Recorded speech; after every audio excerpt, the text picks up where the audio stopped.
hati kami terbuka akan kebenaran firman-Mu. Biarkan kami Kau berikan pengertian-pengertian yang baru Tuhan, sehingga kami dalam mengiring Kau tidak salah jalan Tuhan, namun kami semakin hari semakin mengerti rencana-Mu yang dahsyat dalam kehidupan kami. Urapi hamba-Mu yang terbatas ini Tuhan, urapi jemaat-Mu Tuhan. Biarkan hanya pesan daripada-Mu yang tersampaikan Tuhan, bukan dengan kekuatan manusia, melainkan kekuatan daripada-Mu Tuhan. Berbicaralah Tuhan, pakai hamba-Mu ini Tuhan, supaya menjadi saluran berkat buat kami semua. Di dalam nama Tuhan Yesus, kami siap menyambut firman Tuhan. Haleluya, amin. Shalom. Bagaimana kabarnya? Nah, puji Tuhan. Seperti biasa, saya berkata, ayo kita sama-sama belajar ya. Tidak ada yang lebih pinter, tidak ada yang lebih hebat. Kita sama-sama belajar ya akan kebenaran firman Tuhan. Baik buat saudara, baik buat saya. Pagi hari ini sesi pertama saya beri tema pentingnya pengenalan akan Tuhan. Ya. Nanti sesi kedua saya berbicara tentang kesetiaan. Karena kalau kita mengerti betul-betul tentang Tuhan, maka Tuhan itu memang setia. Ya, ini nyambung gitu. Akhir-akhir ini saya ketemu beberapa teman ya, hamba-hamba Tuhan sharing. Dia berkata, saat-saat ini banyak sekali anak-anak Tuhan, aktivis gereja, bahkan hamba-hamba Tuhan yang meninggalkan Tuhan, saudara. Ya, pernah dengar ya? Saya pikir-pikir, mengapa kok banyak anak-anak Tuhan yang dulu melayani Tuhan, ya, bersemangat exciting ya, hamba-hamba Tuhan yang dipakai Tuhan, kok banyak yang meninggalkan Tuhan saat-saat ini? Itu tanda tanya besar buat kita yang saya renungkan tiap hari, saudara. Mungkin ada yang bermasalah berat, seakan-akan Tuhan tak menolong, dia meninggalkan Tuhan. Ya, mungkin saat dia jatuh dalam dosa, dia lupa akan Tuhan. Juga bisa juga dia kecewa dengan sesama pasangan dia, atau bapak gembalanya, atau siapapun juga, sehingga dia mundur daripada Tuhan. Izinkanlah hari ini saya ingin berbicara tentang pentingnya kita mengenal Tuhan, saudara. Jangan sampai kita menjadi anak Tuhan, menjadi Kristen, tapi kita tidak mengenal siapa Tuhan kita, ya, maka sia-sia kita.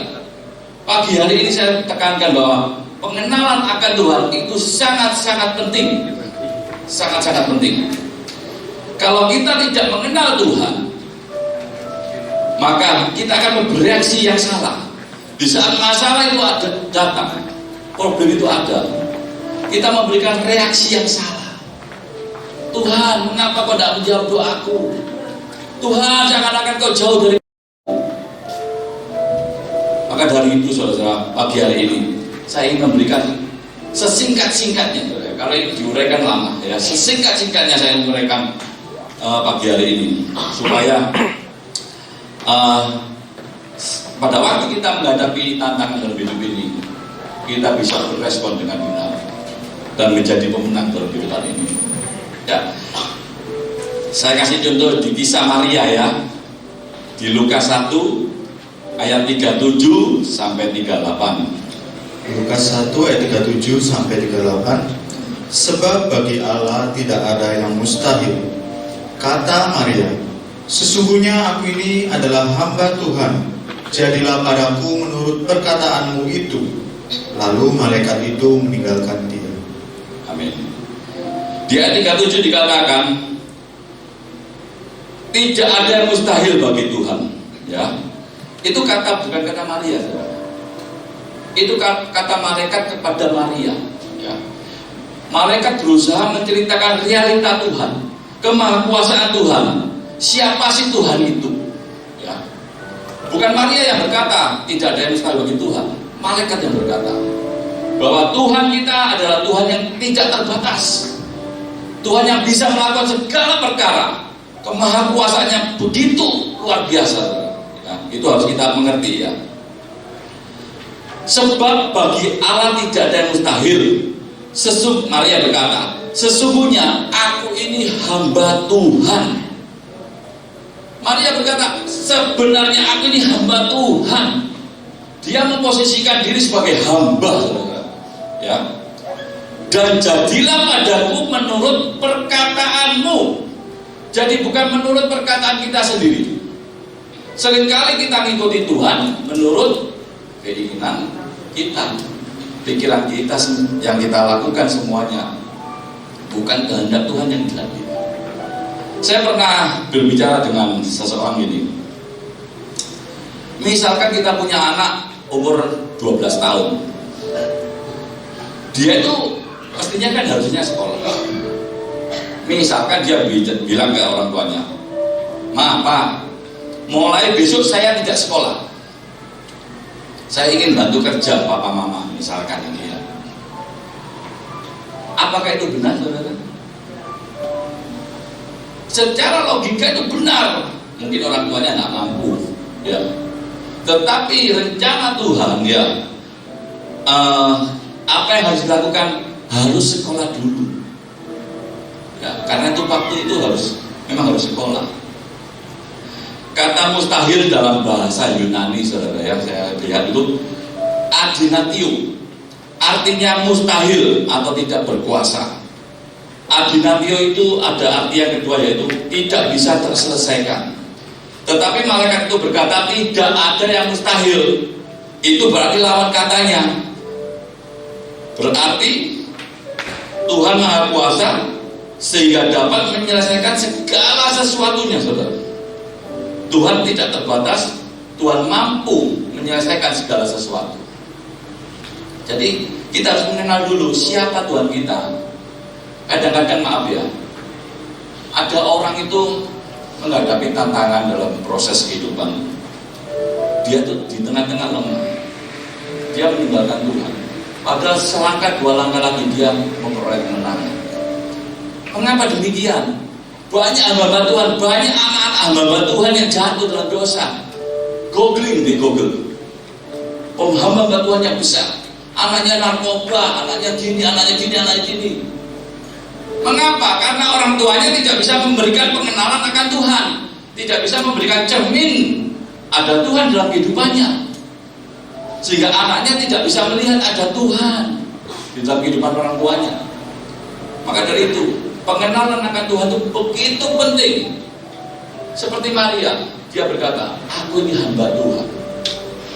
Aku ini hamba Tuhan. Ya. Dan kita kalau posisi sebagai hamba Tuhan dan berkata, jadilah menurut perkataan, jadilah menurut kehendak. Itu sesuatu yang dahsyat. Makanya Tuhan memilih Maria, ya, karena Tuhan tahu Maria memiliki pengenalan akan Tuhan yang begitu luar biasa. Tuhan kita itu Alfa dan Omega, ya, yang awal dan yang akhir. Tuhan yang memulai sesuatu dan Tuhan yang akan menyelesaikan sesuatu. Ya, kebenaran ini sangat penting supaya kita, supaya pada akhirnya Maria itu bisa melihat bagi manusia mustahil, tapi bagi Tuhan tidak ada yang mustahil. Ya, memang bagi manusia mustahil, tapi bagi Tuhan tidak ada mustahil. Mungkin saat ini saudara menghadapi pergumulan, rasa-rasanya ya tak mungkin, ya. Tangkap firman pagi hari ini. Bagi Tuhan tidak ada yang mustahil.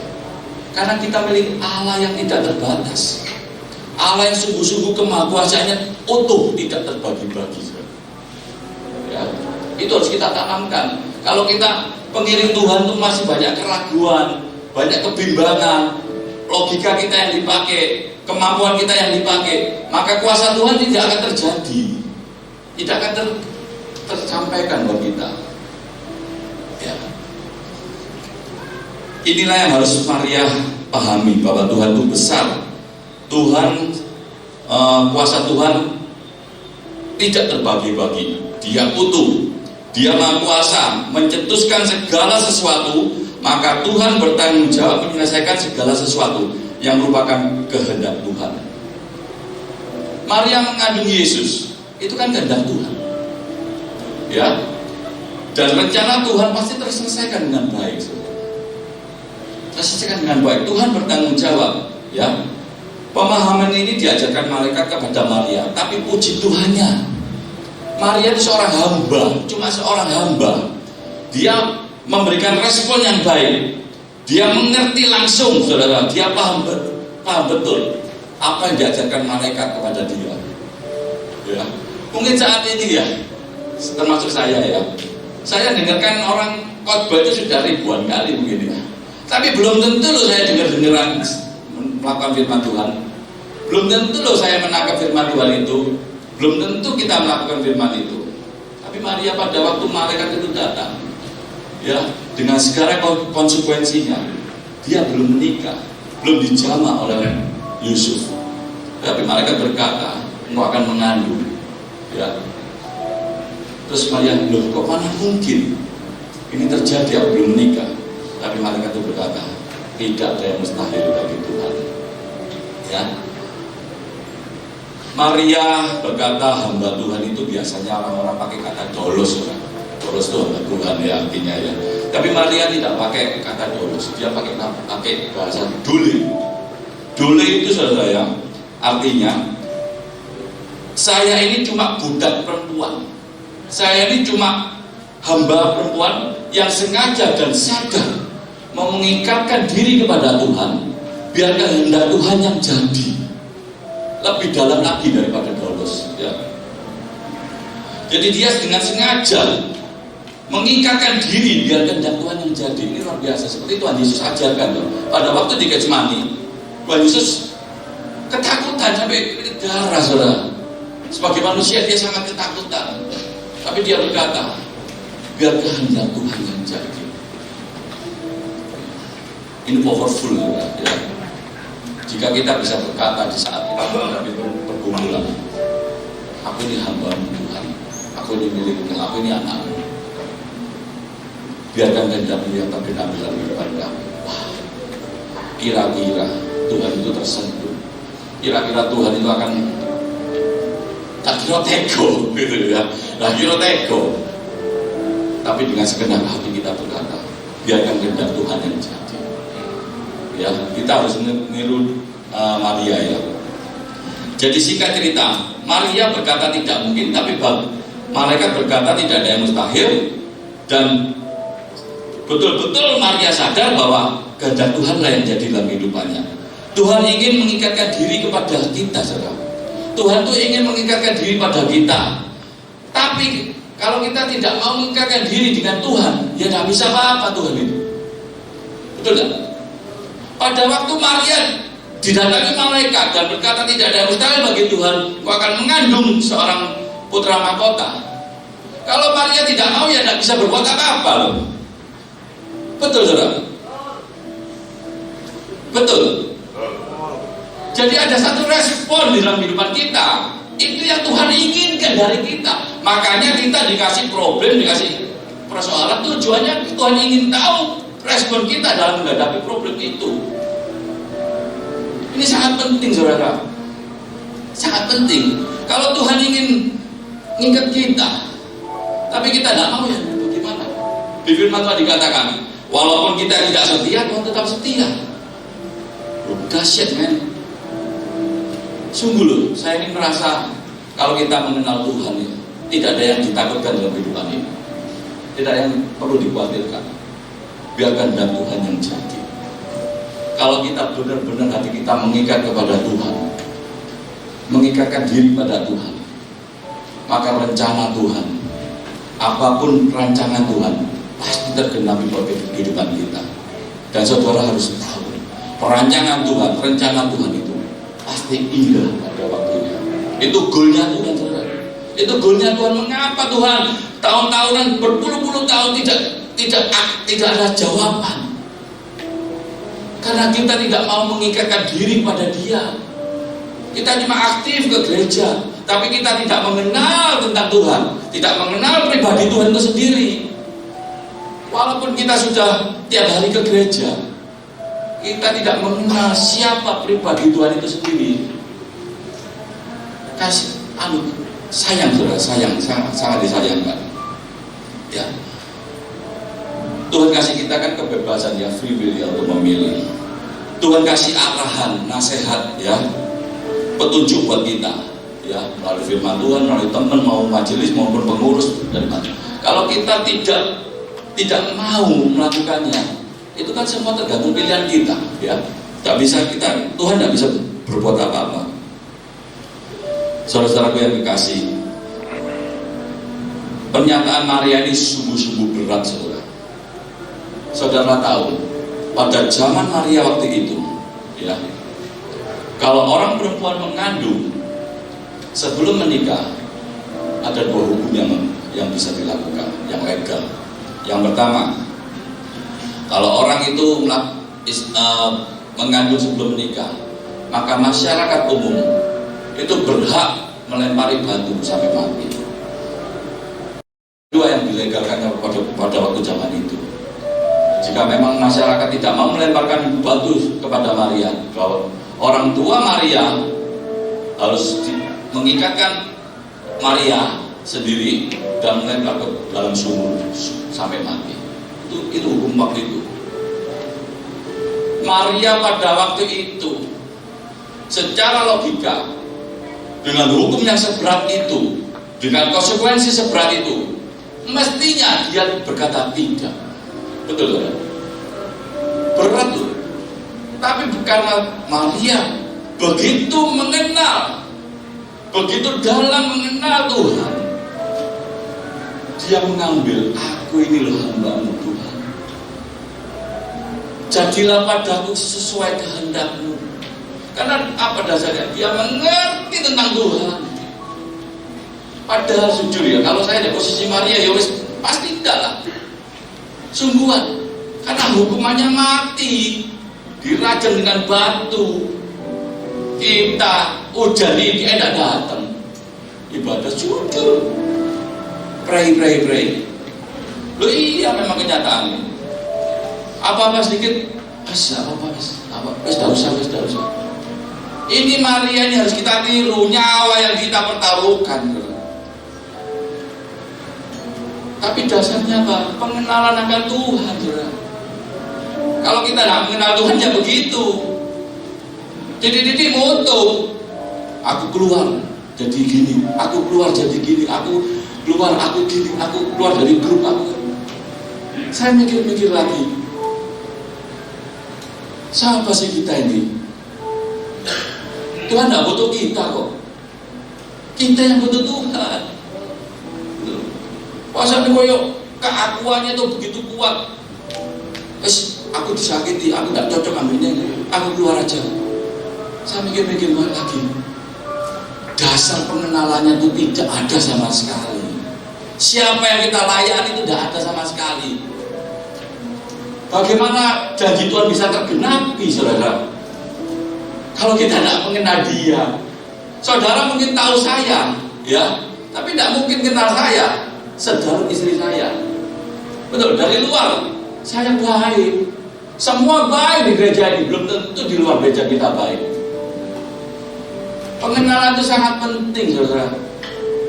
Beda dengan tahu ya. Kalau semua orang tahu, tapi pengenalan itu sangat penting. Kalau kita mengerti isi hati Tuhan, tahu sifat Tuhan, ya, nanti di sesi 2 saya berkata tentang kesetiaan. Tahu isi hati Tuhan, maka kita ini tidak akan goyah dalam kehidupan ini. Walaupun dioke-oke atau tidak akan goyah. Sampai mati kita pegang iman kita. Dan sampai akhir janji Tuhan tergenapi bagi kehidupan kita. Itulah goal kita, saudara. Jangan kita hidup bersama Tuhan, kita sudah jadi Kristen, anak-anak Tuhan. Kita tidak memperoleh keselamatan, tidak memperoleh kemenangan daripada Tuhan. Sia-sia kita. Buat apa? Happy kok. Ikut Tuhan itu pikul salib tuh. Lebih baik happy dong. Happy kan bisa senang juga, tapi senangnya senang fana. biasanya yang tidak benar, ya sia-sia. Tapi alangkah baiknya kita benar-benar sadar siapa sih Tuhan kita itu, ya, Tuhan yang sanggup menyelesaikan segala perkara dalam kehidupan kita. Saya tertarik dengan kata jadilah, saudara, ya, yang Maria tadi katakan jadilah. Itu kata penting, saudara. Kalau di dalam bahasa Yunani dikatakan ginomai. Ginomai itu artinya mainkan penuh, ya, ambil alih total hidupku. Artinya itu, saudara. Kalau Tuhan punya kehendak dalam hidupku, mainkan penuh, ambil alih Tuhan penuh, ya. Jangan bermain setengah-setengah. Wah, Maria itu luar biasa. Dia berkata, jangan setengah-setengah Tuhan, mainkan penuh, ambil alih penuh. Waduh, luar biasa, saudara. Apapun yang terjadi konsekuensinya berat, Tuhan harus mainkan penuh dalam kehidupan Maria. Maria berkata demikian, saudara. Ginomai punya arti yang kedua, selesaikan saja, ya, tuntaskan saja apa yang harus Tuhan kerjakan, biar kehendak Tuhan yang jadi dalam kehidupan saya, Maria. Ya, Maria orang hebat, saudara. Ya, diberitahu oleh malaikat langsung paham. Tidak seperti kita. Kalau kita ini sekarang saya menendang gini, seminggu lagi lupa. Percaya sama saya. Sungguh, 10 kali ngomong gini lo lupa. Itulah manusia. Tetapi kita harus di rumah Maria. Yang terpenting, saudara, yang terpenting bukan kita banyaknya ibadah, bukan banyaknya kita persembahan. Yang terpenting dalam hidup ini pengenalan akan Tuhan. Karena apa? Di saat badai kehidupan datang, kita tidak akan goyah. Kita tidak akan goyah. Saya lihat banyak hamba-hambanya aktivis, titik-titik mutung. Saya sampai bingung kadang-kadang mikir. Ya, mari kita belajar sama-sama, ya, saudara. Jadi gini, saudara, ya. Kalau kita tidak mempersiapkan hati kita, ya, hidup kita dengan baik, maka pada waktu saudara menghadapi masalah, proses kehidupan, saudara itu bisa putus asa, bisa menyerah. Saya punya teman, ya, umurnya masih muda, tiba-tiba dia stroke. Kalau kita tidak siapkan hati kita mulai sekarang, pada waktu tantangan tidak usah dicari, saudara, datang sendiri nanti. Ingat omongan saya, tidak usah dicari, datang sendiri. Tapi kalau hati kita tidak bisa mempersiapkan dengan baik, maka kita bisa putus asa. Percaya sama saya, bisa menyerah kita dalam hidup ini. Termasuk saya harus mempersiapkan. Jangan dianggap pendek, saudara. Sungguh, masalah itu nanti datang sendiri. Ya, karena apa? Memang itu sudah menjadi kodratnya manusia. Ya. Jadi untuk mempersiapkan hati kita harus sering-sering ibadah. Karena iman timbul dari pendengaran. Kebenaran akan firman. Jadi roh kita dikuatkan, iman kita dikuatkan. Pada waktu kita menghadapi masalah, kita siap. Seperti seorang tentara. Seorang tentara dilatih tiap hari. Pada waktu waktunya berperang, dia sudah berkata siap. Betul nggak? Petinju dilatih terus. Pada waktu dia naik ring, dia siap. Begitu juga kita rajin ibadah, ya. Kita rajin bersekutuan, dengarkan firman Tuhan. Kita itu dipersiapkan untuk menghadapi tantangan tersebut. Jangan kita ibadah itu, saudara, ya, orangnya datang, pikirannya muter-muter traveling. Lu jujur, lebih baik tidak usah datang. Main HP lah, guyang-guyung, ngerasani orang, gosip-gosip, tidak usah datang. Buat apa orang yang datang tapi kita tidak memberikan hati kita? Buat apa? Pikirannya traveling, mari ini ngejar yang dia, mari gini makan di mana, ya. Waduh, jemuranku tak antas, makanya itu oleh udah di loh. Kalau kita tidak dapat sesuatu, tidak buka hati kita, Tuhan tidak ingin datang. Tadi kan sebelumnya saya berkata, Tuhan ingin datang, Tuhan ingin mengingatkan kita.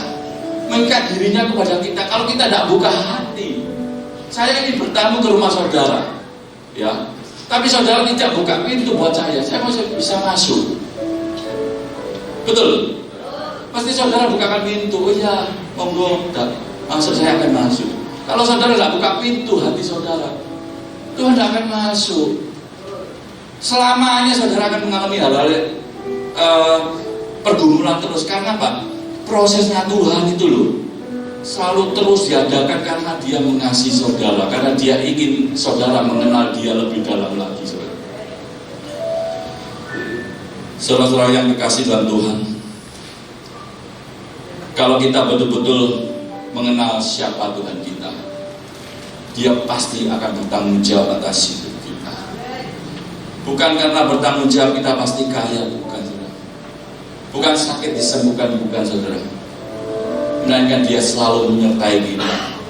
Dia membangun hubungan relasi dengan kita sebaik-baiknya, supaya pada waktu kita menghadapi masalah, kita bisa berkata, Engkau tidak pernah meninggalkan aku Tuhan. Ya, Engkaulah kekuatan buat hidupku.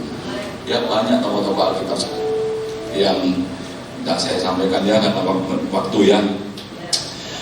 Contoh yang kedua ya, beda dengan Maria ya, kisah seorang murid Tuhan Yesus di Markus 8 ayat 14 sampai 21. Markus 14 ayat 21, Anak manusia memang akan pergi sesuai dengan yang ada tertulis tentang Dia.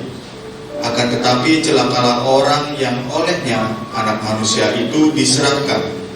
Adalah lebih baik bagi orang itu sekiranya ia tidak dilahirkan. Sampai 21. Keliru.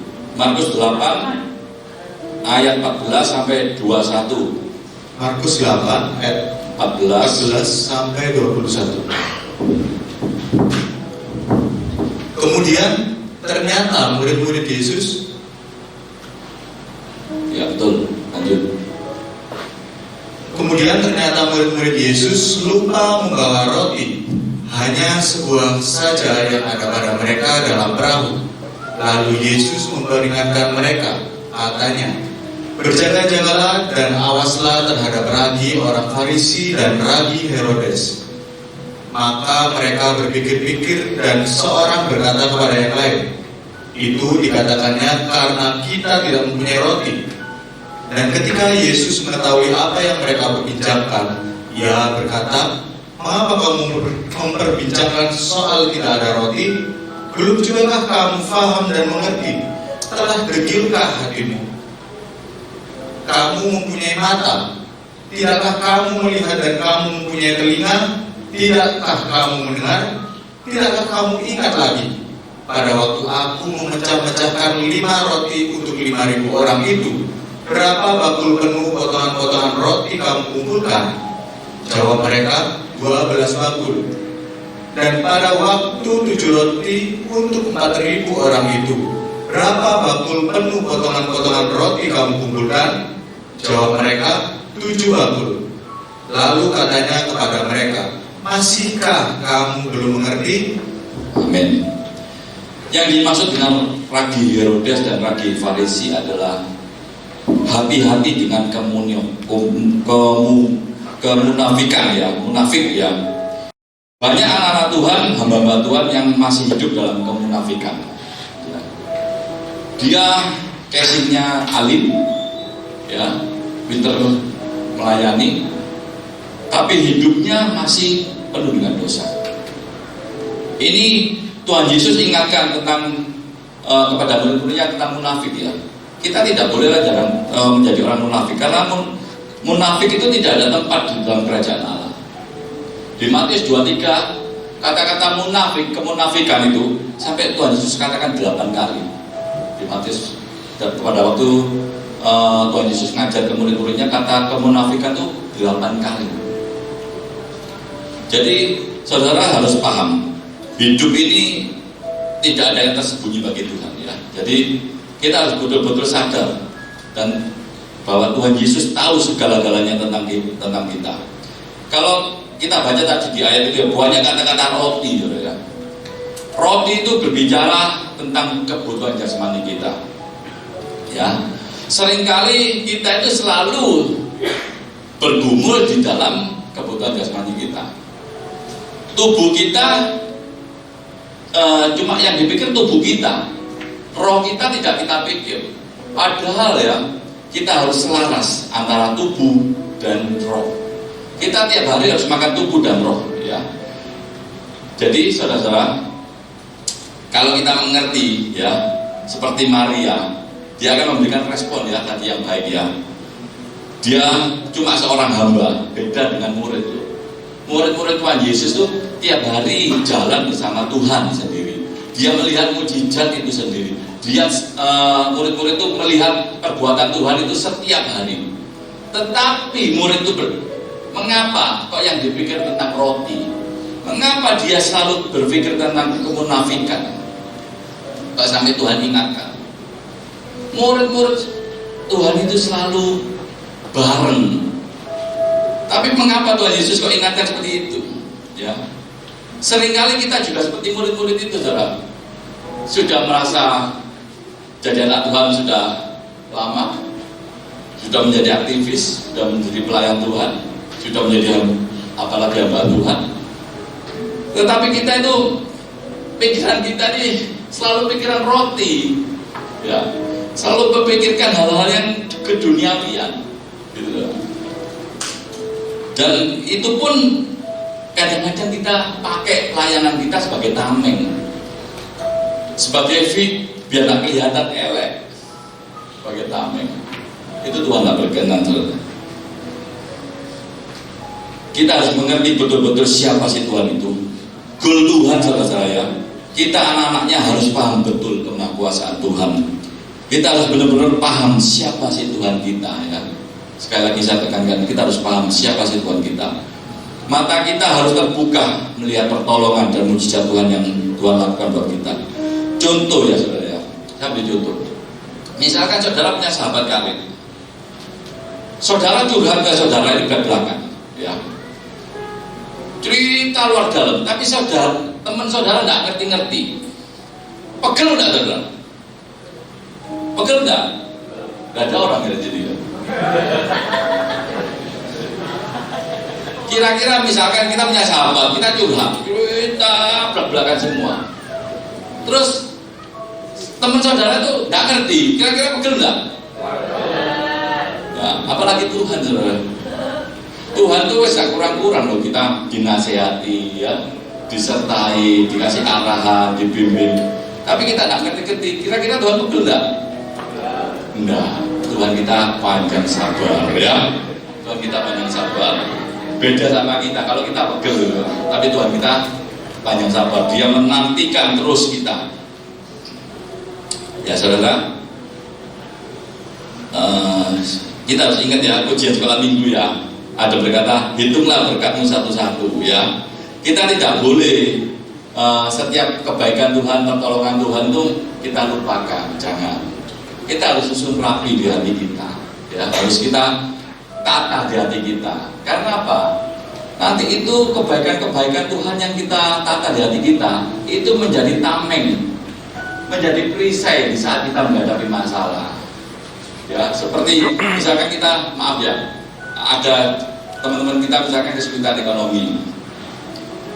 Tapi kalau kita susun rapi kebaikan Tuhan, pertolongan Tuhan yang sudah diterima, pada waktu dia menghadapi masalah lagi, ekonomi juga, dia sudah mengerti cara Tuhan menolong dia. Dulu Tuhan sudah menolong, sekarang pasti juga menolong. Gitu ya. Seringkali kita ini melupakan sakit ya, waduh kalau sakit ya, Tuhan tolong, Tuhan tolong, sembuh saya melayani Tuhan. Ya. Mari itu pada waktu ekonomi bagus, tak mau nyumbang, tak mau bantu pelayanan ya misalkan. Pada waktu dicek orang, ya pada waktu ngalami kerugian, waduh Tuhan, aku tidak rugi, tak sumbang ini ya, tak bantu. Seringkali gitu memang, harusnya seperti itu. Jadi kita tidak bisa, saudara, harus ingat terus kebaikan Tuhan dalam hidup kita. Kita harus benar-benar susun rapi, saudara. Hati kita ini harus bersih, harus benar-benar penuh dengan kebaikan-kebaikan Tuhan, sehingga kita tidak gampang goyah dalam kehidupan ini. Ya, seperti Daud 23 ayat 4 dikatakan, sekalipun aku berjalan dalam lembah kekelaman, aku tidak takut bahaya. Ya, Daud berkata demikian ya, karena Daud selalu menyusun terus kebaikan-kebaikan pertolongan Tuhan dalam kehidupannya. Sebab engkau besertaku, gadamu dan tongkatmu lah yang menghibur aku. Ya, saudara yang kekasih dalam Tuhan, mungkin hari ini saudara menghadapi masalah. Ya, kita kalau mengenal Tuhan, engkau akan menjadi tenang. Engkau akan memiliki damai sejahtera. Jika saudara memiliki damai sejahtera, saudara akan memecahkan setiap masalah, problem itu dengan hati yang jernih, maka hasilnya pasti baik. Ya. Seringkali kita kalau ada masalah, kita kalut dulu, kita bingung dulu, sehingga apa yang kita putuskan itu salah. Seringkali loh suami istri ya, saya kan berapa orang kan konseling sama saya, kegiatan rumah tangga, ya. Pada waktu dia emosi, dia main tangan. Bisa dia emosi, maaf ya, ini kata-kata tidak boleh, cari aja. Itu tidak boleh, saudara. Tidak boleh. Kita harus calling down dulu. Kita harus tenang dulu. Pikirkan berkali-kali, jangan sampai salah langkah tidak sesuai dengan firman Tuhan. Seringkali kita melangkah yang dengan kekuatan kita. Saudara, supaya kita dalam menghadapi masalah, ya, jangan sampai kita salah menilai Tuhan, ya. Tuhan tidak pernah terlambat menolong kita, ya. Jangan sampai salah menilai Tuhan. Saya kadang-kadang ada orang berkata gini ya, Tuhan itu kok nggak nolong ya. Saya sudah gini, saya sudah melayani, sudah gini. Saya pikir-pikir, kok saya sombong gitu ya. Ya, kita ini di hadapan Tuhan tidak ada artinya. Tuhan tidak pernah jauh daripada kita. Kitalah yang menjauh daripada Tuhan. Tuhan ingin mengikatkan cintanya buat kita, tetapi kita yang tidak mau mengikatkan cinta kita kepada Tuhan. Cuma ngomong tok, misalkan ku mau cinta Yesus selamanya, dia nyanyi ya. Pada waktu ada masalah ya, ada waktu ada sesuatu yang berat, maka meninggalkan Tuhan. Mari saudara, mulai hari ini saya mengajak, simpan dengan baik semua karya Tuhan dalam hidup ini. Ya. Bila aku buka mata saudara, kan kita sudah bisa melihat kebaikan Tuhan. Kita bisa hidup sampai hari ini, kita bisa sehat sampai hari ini. Itu semua karena kemurahan Tuhan, ya. Dan karena hal itu sangat penting, kita harus dapat mengerti bahwa kebaikan Tuhan itu adalah modal untuk kita menghadapi tantangan-tantangan di hari-hari mendatang. Ya, jangan lupakan kebaikan Tuhan dalam kehidupan ini ya, supaya pada waktu kita benar-benar menghadapi masalah yang berat, kita bisa berkata, aku siap Tuhan, aku percaya Engkau sanggup menolong aku. Biarkan kehendak-Mu yang jadi dalam kehidupanku. Ya, mulai hari ini kita benar-benar masukkan firman Tuhan dalam hati kita, supaya dalam menghadapi masalah kita bisa menjadi pemenang. Kata malaikat itu tidak ada yang mustahil. Itu kalau kita betul-betul mengenal Tuhan, apapun masalah dan ujian pergumulan kita, ya, jika kita mengenal Tuhan, pasti Tuhan berikan kemenangan buat kita. Ya, kata tidak ada yang mustahil begitu, tidak ada kata mustahil bagi Tuhan. Itu juga berlaku buat kita yang sungguh-sungguh pada Dia. Hari ini problem saudara apa saja saya tidak tahu, tetapi percayalah, jika kita hidup dalam kebenaran firman Tuhan, maka tidak ada yang sulit bagi Tuhan. Tuhan bisa mengadakan apa yang tidak ada. Tuhan sanggup mengadakan apapun juga dan memberikan kemenangan buat kita. Itu saja. Tuhan Yesus memberkati. Mari kita musik.